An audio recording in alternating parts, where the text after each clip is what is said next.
자, 오늘 저의 제목 골목대장 현대기아 전기차. 이 골목대장 무슨 말인지 알죠, 여러분? 골목대장. 자, 뭐냐? 사진을 보시면 눈이 많아요. 다 눈이에요. 캐나다 아니면 노르웨이, 스웨덴이겠죠. 북유럽이겠죠. 아니면 북미거나 노르웨이입니다. 노르웨이. 노르웨이에서 여기 보니까 뭐 포르쉐 전기차도 있고 중국 전기차, 볼보 전기차만 다 있어요. 지금 보니까 우리나라 것도 있고. 노르웨이의 자동차 연맹에서 여름하고 겨울에 1년에 2차례 전기차 주행 테스트를 계속합니다. 왜 노르웨이냐? 노르웨이가 전 세계에서 국가 면적과 인구 대비 가장 전기차 보급이 많은 나라로 저는 알고 있습니다. 그래서 그들은 전기차 자국 브랜드도 없고 자동차 제조 브랜드 자체가 없죠, 노르웨이는. 그래서 전기차가 워낙 많고 춥고 눈 많이 오고 하니까 국민들이 전기차를 살 때 올바른 정보 또는 제조사나 판매사가 내세우는 수치에 현혹되지 말고 올바른 수치와 실주행 데이터를 확인하고 전기차를 사라는 그런 어떤 가이드로 이 자동차 연맹에서 전기차 주행 테스트를 매년마다 하는데 주행 코스나 방법이나 주행 거리 등이 늘 똑같대요. 그러니까 약간 좀 이 말은 뭐냐? 신빙성이 있다. 얘네가 뭐 특정한 어떤 브랜드나 어떤 국가나 어디에 어드밴티지를 주려고 하지 않고 늘 획일된 방법으로 테스트를 하고 있다라는 거죠. 자, 근데 이런 걸 했는데 시주행거리가 오토기어 김정민 씨가 줄곧 떠들던 현대기아가 존나 잘 나와야 되는데 오토기어 김정민 씨 좀 자세히 보시고 그 뭐 눈동자 굴리면서 대각선 하늘 보고 뭐 그런 말 하지 마시고 시주행거리가 오토기어 김정민 씨나 우리나라 언론사들 말에 따르면 현대기아가 1등을 해야 되는데 노르웨이에서 공정하게 테스트를 했더니 1등이 테슬라예요. 2등이 짱깨의 폴스타, 볼보의 자브랜드죠. 폴스타. 3등이 중국 브랜드 여러 개. 4등, 5등, 6등, 7등, 8등 있고 그렇게 대단하다던 현대 전기차는 9등. 현대 아이오닉 6 9등 한 거예요.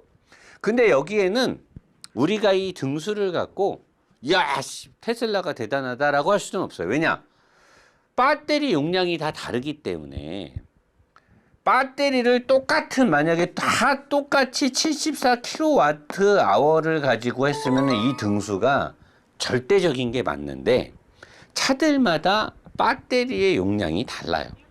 그러니까 테슬라가 1등을 했으니까 배터리 매니지먼트 시스템이나 모터 효율에서 무조건 테슬라가 1등이다 라고 말하면 안 되는 거예요.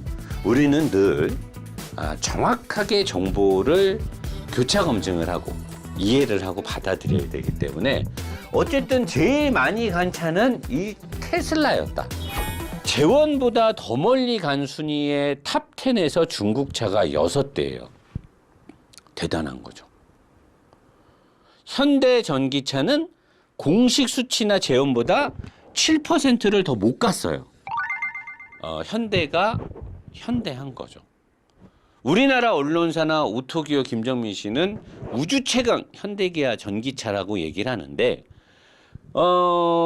공정하게 주행 테스트를 한 노르웨이에서는 현대 전기차는 공식적인 수치보다 7%를 더 못 갔어요. 개망신 당한 거죠. 전기차 1등은 테슬라. 여전히 잘 나가고 있고 충전 인프라 구성이라든가 자율주행 팩이라든가 OTA 등등 늘 3년 전부터 제가 테슬라의 앞선 기술을 늘 얘기했잖아요. 지금의 또 원통형 배터리 적용도 마찬가지고 테슬라는 늘 잘 나가고 있고 점유율에서 판매량에서 어마어마하죠.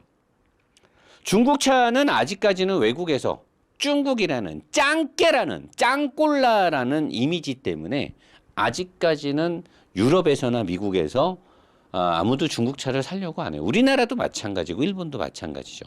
하지만 언젠가 그 이미지가 깨지게 되면 중국 차의 순수한 자동차의 기술과 완성도만을 놓고 보면 품질이나 디자인이나 옵션이나 기술력이 어마어마하게 지금 올라가 있어요.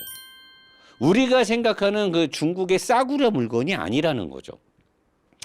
유럽의 프리미엄 브랜드들은 역시 프리미엄 브랜드대로 그대로 가고 있고요. 그럼 현대자동차 그룹은 우리나라 사람들은 현대기아 자동차의 전기차가 이건 줄 아는데 세계인의 유럽이나 미국이나 일본이나 이런 데서 봤을 때는 과연 현대기아의 전기차가 우리나라에서 보여지는 이미지만큼 정말 대단하냐. 노 사장이 현대기아 전기차의 부족함을 늘 말하는 게 뭐였어요? 배터리 기술. 배터리의 내재화가 안 돼 있다. 배터리를 관리하는 배터리 BMS, 매니지먼트 시스템, 열 관리라든가 열 폭주라든가 충전할 때 여러 가지를 관리하는 여기에는 소프트웨어 기술도 같이 포함이 돼 있겠죠. 그 다음에 플랫폼, 뼈다구를 만드는 기술이나 서스펜션이나 이런 것들 굉장히 많이 부족하다고 도사장은 보고 있죠. 거기다 우리나라의 인프라, 전기차 인프라, 충전 시스템이라든가 발전 용량이라든가 이런 것들. 그리고 배터리를 내재화하지 않고 있고 주행 데이터도 별로고 인테리어하고 외관을 멋있게 만들고 옵션, 특히나 오토기어 김정민 씨가 그렇게 빨아줬던 V2L 혁신의 문을 넘어서 차 안에서 커피포트로 일본의 미쓰비시라든가 이런 애들이 만드는 하이브리드에도 10년 전에도 110V, 일본은 특히나 지진에 의해서 정전이 됐을 때 일본의 그런 차들이 전기를 다시 건물에 공급해주는 그런 시스템이 다 돼 있어 구축이 돼 있었거든요. 10년, 15년 전에 미국의 트럭에도 있던 차 안에 있는 AC 전력이 우리나라 전기차에 들어간 이 V2L이 그렇게 대단한 기술인지 저는 미처 몰랐어요.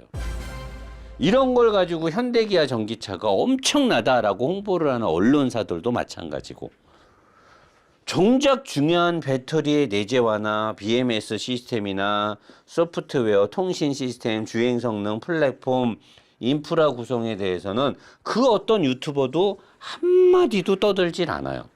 이게 사실 제일 중요하거든요. 아무도 여기에 대해서는 얘기를 안 해요. 디자인과 뭐 멀리 간다. 멀리 간다를 자랑하려면 실질적으로 일반적인 주행을 해줘야 되는데 존나 정속 주행하면서 멀리 간다. 내가 봤을 때 그들이 테스트한 대로 테슬라 모델 Y 갖고 테스트하잖아요. 내가 봤을 때는 한 750km 갈 거예요. 아니 그딴 식으로 주행거리를 측정하는 그런 어그로가 어디 있습니까 사실. 근데 사람들이 이제 그런 거에 속아갖고 많이 사잖아. 근데 여기서 노르웨이 자동차 연맹에서 실험을 한 이것만 가지고도 현대기아의 전기차의 기술력이 어느 정도인지를 판가름할 수 있는데 중요한 건 내가 정말 말하고 싶은 건 엊그저께 뉴스에 나왔던 전기차 EV 급발진 사고예요. 이 전기차의 급발진 사고가 내연기관의 급발진 사고에 비해서 월등히 위험한 건 여러분들 아시나요? 일단 중량이 고중량이에요. 급발진이 났을 때 어디에 급발진이 나서 우주로 날아가는 경우는 없잖아요. 급발진 사고가 나면 분명히 마지막 종착지는 무언가와 충돌을 하게 돼 있어요. 전기차는 중량이 많이 나가고 그리고 모터의 순간 토크가 굉장히 강하기 때문에 급발진 사고가 났을 때 굉장히 크게 데미지가 올 수밖에 없어요.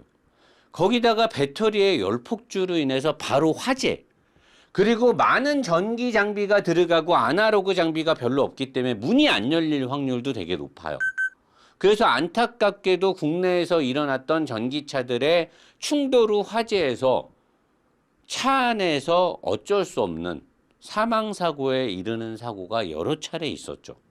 그래서 전기차 EV의 급발진 사고는 굉장히 위험하단 말이에요. 근데 노 사장이 지금 되게 요의주시하게 보고 있는 여러 가지 문제는 뭐가 있냐면 엊그저께 났던 기아 전기차 EV6 택시에서의 뉴스를 보면 공중에 붕 떴다. 얼마나 차가 속도가 순간적으로 빨리 났으면 차가 붕 떴다는데 사람들은 또 뒤에 리어 브레이크 등이 안 들어왔기 때문에 고령 운전자의 어쩌고 저쩌고를 또 조롱하는 댓글이 달려요. 근데 내가 아까 의자에 앉아서도 얘기했지만 전기차가 급발진이 나게 됐을 때는 어떤 상황이냐면 전기적 신호에 문제가 생겼을 거예요. 문제가 생겼을 때. 왜냐하면 모터로 또는 배터리의 매니지먼트 시스템이 배터리 관리가 안 되기 때문에 모터로 가는 전력이 과다하거나 어떤 전기적 문제가 생겼을 때란 말이에요. 쇼트가 난다거나. 그러면 브레이크를 밟더라도 전자식 브레이크 시스템을 쓴단 말이에요. 전기차는. 수동 브레이크가 아니잖아요. 브레이크를 밟는다 하더라도 브레이크가 먹통이 될 확률이 되게 많다라는 거죠. 급발진이 되게 되면. 과학적으로 볼 때 전자식 브레이크니까.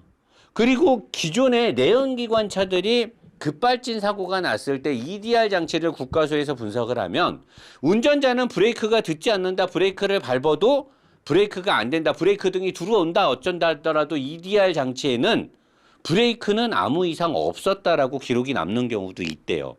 이건 뭐냐? 급발진 사고로 갔을 때, 급발진이 이루어지고 있을 때는 ECU가 모든 것들을 데이터를 기록하거나 통제하는 게 불능 상태가 될 수도 있다라는 게 가정이 된다는 거죠. 그러니까 뒤에 브레이크 등이 안 들어왔네, 어쩌네 이걸 가지고 판단을 해서는 안 된다는 거죠. 더군다나 택시들이 요새 급발진 사고가 많아요.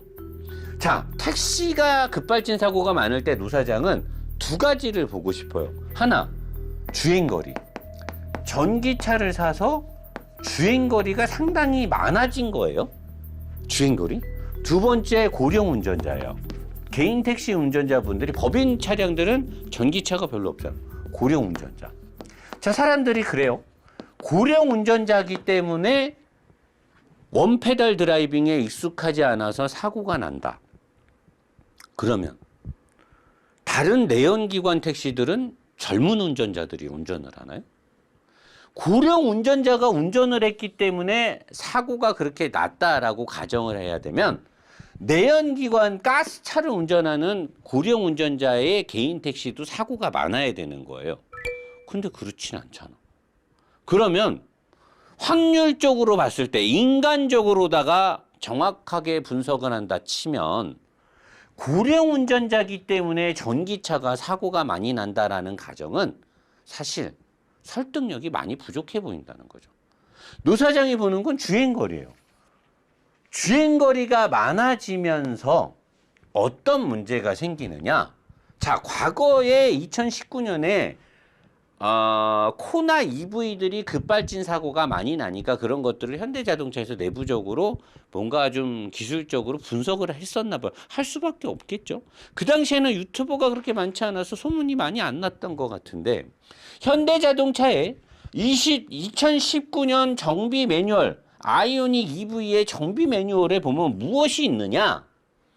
회생 제동 시 모터에 노이즈가 유입되어 통신 이상 발생을 할 수 있다.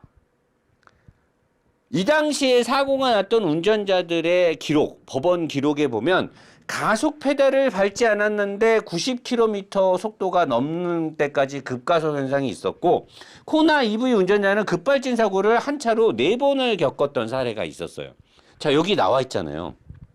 노 사장이 말했던 통신 시스템. 노 사장이 예전에 얘기했죠. 캔 통신을 썼을 때는 아날로그 방식이고 케이블 값도 많아지고 한데 오류가 별로 없다. 미국의 나사가 우주로 로켓을 쏠 때 또는 우주선을 발사할 때 컴퓨터 시스템을 되게 구닥다리 시스템을 쓰잖아요. 그리고 다 하나하나 케이블선을 연결을 해요. 왜? 오류가 나면 안 되니까. 자, 이더넷 통신으로 많이 바뀌고 있고 우리나라의 전기차들 시스템, 통신 시스템이나 제어 시스템은 이더넷 시스템이 지금 많이 깔려 있죠. 최소한 선 개수를 줄이고 통신 시스템을 통일해 갖고 쓰는데 여기 나와 있잖아. 회생 제동 시 모터에 노이즈가 유입돼 통신 이상 시스템이 발생할 수 있다. 이거는 아이오닉 EV의 급발진이라든가 여러 문제들을 분석하면서 정비 매뉴얼, 현대자동차 정비 매뉴얼에 있는 내용이에요. 자, 노 사장이 말하는 택시들의 주행거리가 많아지면서 고령 운전자이기 때문이 아니라 택시들이 주행거리가 많으니까 주행거리가 많은 택시분들, 운전기사 아저씨, 우리 택시 사장님들 집에서 충전해 갖고 나가서 하루 종일 일을 할 때 가장 많이 회생제동을 쓰겠죠. 왜? 영업을 뛰면서 배터리의 잔량을 보호해야 되니까 회생제동을 가장 많이 썼을 것으로 추정이 되잖아요. 회생제동을 많이 쓰면 회생제동 시에 또는 모터에 노이즈가 유입이 돼서 통신 이상이 발생할 수 있다라고 현대자동차 매뉴얼에도 나와 있는데 이런 것들로 인해서 이게 인간적 실수에 의한 급발진 사고가 아니라 과학적 기술적 실수나 모자름에 의한 급발진 사고일 확률이 높지 않느냐, 이 부분에 포커스를 두고 수사와 연구가 돼야 되지 않겠냐라고 보는 거예요. 내가 아는 전기차 쪽에 근무하는 사람이 그렇게 몇 명 되진 않거든요. 한 6명 돼요. 뭐 2차 벤더든 3차 벤더든 현대자동차 남양연구소에 있는 사람까지 해서 내가 아는 사람이 전기자동차 관련해서 뭐 배터리 쪽이든 뭐 쪽이든 한 6명 정도 되는데 그들이 다 전기차를 안 타요. 내가 물어봤어. 야, 너는 네가 연구하면서 왜 전기차를 안 타냐 했더니 아직 타면 안 된대. 지가 전기차 핵심 개발에 참여하고 있는데 아직은 살 때가 아니라는 거야. 여기서 나는 확신을 가진 거죠. 아, 전기차를 만드는 새끼가 전기차를 안 타는구나. 노 사장은 봐봐. 내가 칭찬한 차를 사잖아. 나 BMW 돈 주고 사잖아. 어? 이게 정답인 거예요. 칭찬을 했으면 좋다라고 했으면 지가 사야 될 거 아니에요. 여러분들 자동차 유튜버들 중에 존나 빨았는데 그 차 안 타면 뭐야? 그냥 진짜 그냥 빨기만 한 거야. 존나 빨기만 한 거야. 근데 내가 봤을 때는 이 전기차의 급발진 사고는 내연기관에 비해서 굉장히 확률적으로다가 여러 부분에서 일어날 확률이 많아요. 근데 우리나라에서 지금 이 전기차 택시들이 급발진 사고가 많은 게 이거는 나는 분명히 이유가 있을 것으로 생각을 합니다. 의심이 돼요. 근데 과연 국가수나 국토부나 의지가 있느냐죠. 이들이 의지가 없어요. 그리고 제조사가 그동안 늘 그래왔듯이 인정을 하지 않죠. 뭐만 나오면 고령 운전자래. 내가 급발진 사고가 났을 때 처음부터 어느 정도 인정을 안 해주는 건들은 뭐냐? 주차장에서요. 주차장. 나는 주차장에서 일어나는 급발진 사고는 실질적으로 급발진이라고 보지 않아요. 대부분은 운전자의 과실이 클 것이라고 봐요. 왜냐면 나도 그런 적이 있거든. 나도 악셀을 세게 한번 밟은 적이 있어서 주차장에서 올라가고 내려가고 주차장에서 날 때는 나는 그거는 운전자의 운전 미숙이 충분히 가능하다라고 봐요.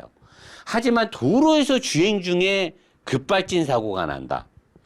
주행 중에 악셀과 브레이크를 혼돈해서 이게 할 확률이 나는 반반이라고 봐요. 주행 중에도 물론 혼돈할 수 있어요.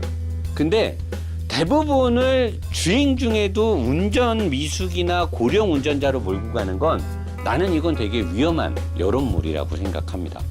저는 안 좋은 차를 좋다라고 말한 적은 없습니다. 좋으니까 좋다라고 말하는 거고, 좋은 차를 안 좋다고 말하는 건 더 나쁜 짓이에요. 저는 좋은 차를 안 좋다고 말한 적도 없습니다.